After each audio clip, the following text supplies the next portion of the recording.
अयोध्या पर आक्षेप मत करो। ब्रजभूषण का कहना है, अगर मैंने मुंह खोला तो बहुत बड़े बड़े नाम आएंगे और मेरे को खतरा है। बाबा बागेश्वर धाम का मैंने स्टेटमेंट सुना, उन्होंने कहा बहुत बड़े बड़े लोग शामिल हैं, अगर मेरे ऊपर आंच आ सकती है अगर मैंने मुंह खोला तो। आपने देखा होगा एसआईटी की रिपोर्ट आई, तुरंत कार्रवाई प्रारंभ हो गई। इतने देश के ताकतवर और इतने बड़े लोग नाम लेने से डर रहे हैं, तो इसमें ये 8 लोग जिनको गिरफ्तार किए तो आंख में धूल झोंक रहे हैं, असली लोग तो कोई और है। और मैं आश्वस्त करता हूं, जो मैंने कहा था दूध का दूध और पानी का पानी हम करके रखेंगे। सूत्रों से मुझे पता चला है कि आईबी ने कम से कम 12 रिपोर्ट प्रधानमंत्री को सौंपी है, जिसमें उन्होंने बताया कि किस तरह से कंस्ट्रक्शन में, जमीनों में और चढ़ावे के अंदर बहुत बड़े स्तर के ऊपर राम मंदिर के अंदर चोरी हो रही है। अयोध्या के राम मंदिर में चढ़ावे और कथित अनियमितताओं को लेकर सियासत तेज हो गई है। दिल्ली के पूर्व मुख्यमंत्री अरविंद केजरीवाल ने प्रेस कॉन्फ्रेंस कर सरकार पर कई सवाल खड़े किए हैं। इस बार उन्होंने बीजेपी के पूर्व सांसद बृजभूषण शरण सिंह और बाबा बागेश्वर के बयानों का जिक्र करते हुए कहा है कि अगर बड़े नामों की चर्चा हो रही है तो उन दावों की निष्पक्ष जांच क्यों नहीं हो रही है। आइए सुनते हैं अरविंद केजरीवाल ने क्या कहा। इनके एक बड़े नेता हैं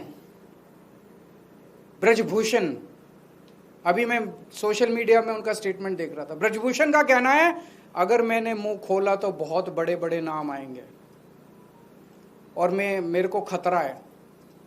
ऐसे कौन से नाम है जिससे ब्रजभूषण को भी बोलने में डर लग रहा है? बाबा बागेश्वर धाम का मैंने स्टेटमेंट सुना, उन्होंने कहा बहुत बड़े बड़े लोग शामिल हैं, अगर मेरे ऊपर आंच आ सकती है अगर मैंने मुंह खोला तो। इतने देश के ताकतवर और इतने बड़े लोग नाम लेने से डर रहे हैं, तो इसमें ये 8 लोग जिनको गिरफ्तार किए तो आंख में धूल झोंक रहे हैं, असली लोग तो कोई और है। जिनको पकड़ा गया वो तो सिर्फ प्यादे हैं। तो मैं प्रधानमंत्री जी से पूछना चाहता हूं, प्रधानमंत्री जी, इस देश की जनता जानना चाहती है कि आप किसको बचा रहे हो और क्यों बचा रहे हो और आपकी क्या मजबूरी है। देश के करोड़ों करोड़ों लोगों की आस्था उसको ठेस पहुंची है। केजरीवाल के इस बयान के बाद राजनीतिक माहौल गर्मा गया है। आम आदमी पार्टी का कहना है कि जब सत्ता से जुड़े प्रभावशाली लोगों के बयानों में भी बड़े नामों की चर्चा हो रही है तो उन पहलुओं की भी निष्पक्ष जांच होनी चाहिए।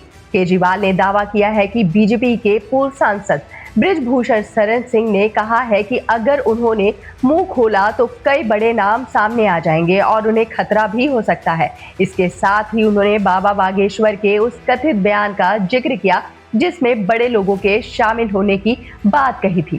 केजरीवाल ने सवाल उठाया कि अगर इतने गंभीर दावे सार्वजनिक रूप से किए जा रहे हैं तो जांच एजेंसियां उन दावों की तह तक क्यों नहीं पहुंच रही है? क्या जांच केवल सीमित दायरे तक ही रहेगी या फिर उस हर पहलू की जांच होगी जिसका सार्वजनिक रूप से जिक्र किया जा रहा है?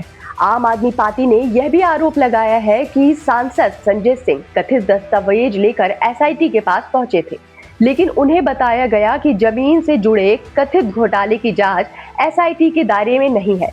केजरीवाल ने कहा कि अगर जांच एजेंसी किसी महत्वपूर्ण पहलू की जांच ही नहीं कर रही है तो फिर पूरे मामले की सच्चाई सामने कैसे आएगी? उनका आरोप है कि कार्रवाई केवल सीमित स्तर तक हो रही है जबकि बड़े सवाल अभी भी अनुतंत्रित हैं। सूत्रों से मुझे पता चला है कि आईबी ने कम से कम 12 रिपोर्ट प्रधानमंत्री को सौंपी है, जिसमें उन्होंने बताया कि किस तरह से कंस्ट्रक्शन में, जमीनों में और चढ़ावे के अंदर बहुत बड़े स्तर के ऊपर राम मंदिर के अंदर चोरी हो रही है। तो पता तो चला, आपको सब कुछ पता था, लेकिन आप धृतराष्ट्र की तरह चुप रहे, आंखों पे पट्टी बांधे रहे। और जब सर से पानी ऊपर चला गया और जब मजबूरी हो गई, बहुत ज्यादा मुद्दा उठने लग गया, तो आपने लोगों की आंखों में धूल झोंकने के लिए एक एसआईटी बना दी। एसआईटी बिना एफआईआर की एसआईटी बन कैसे सकती है? तब तक एफआईआर ही नहीं हुई थी।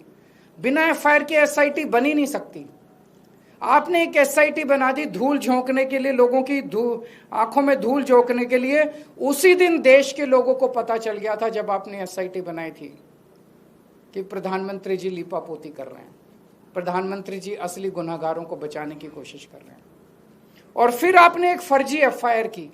फर्जी एफआईआर में 8 छोटे छोटे लोगों को पकड़ के जेल में डाल दिया।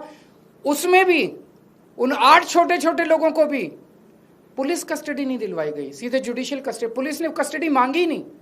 किसी भी चोरी के मामले में पुलिस कहती है कि हमें पूछताछ करनी है, हमें चोर से पूछना है कि माल कहाँ है, किसके कहने से चोरी की, कोई मास्टरमाइंड तो नहीं है, टोटल कितनी चोरी की, कुछ नहीं। पुलिस ने कोई पूछताछ नहीं की उन 8 लोगों से।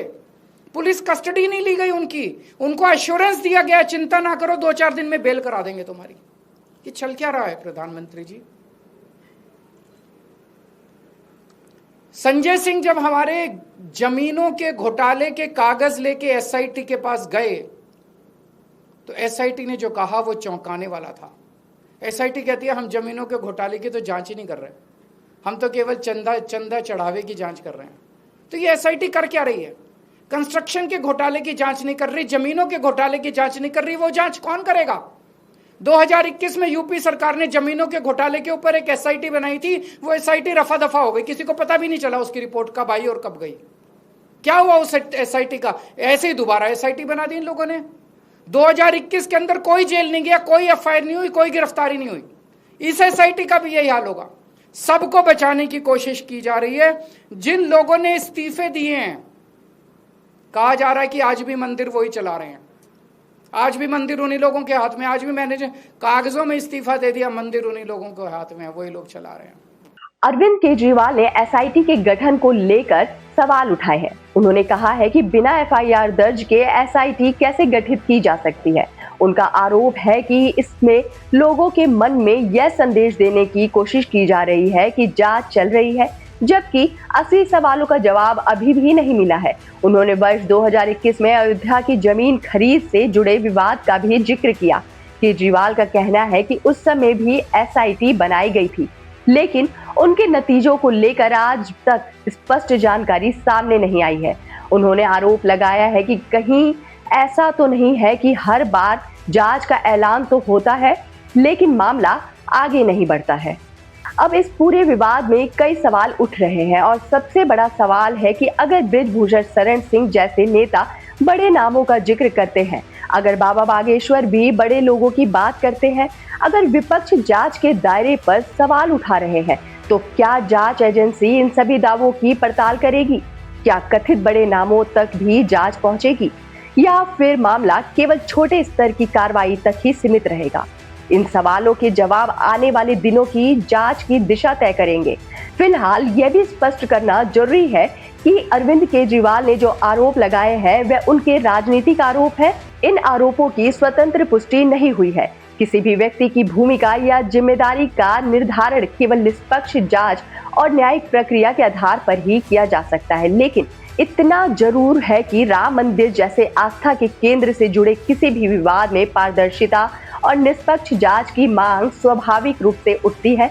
अब सबकी नजर इस बात पर रहेगी कि जांच एजेंसियां आगे क्या कदम उठाती हैं और क्या इस पूरे मामले में उठ रहे सवालों के जवाब सामने आते हैं।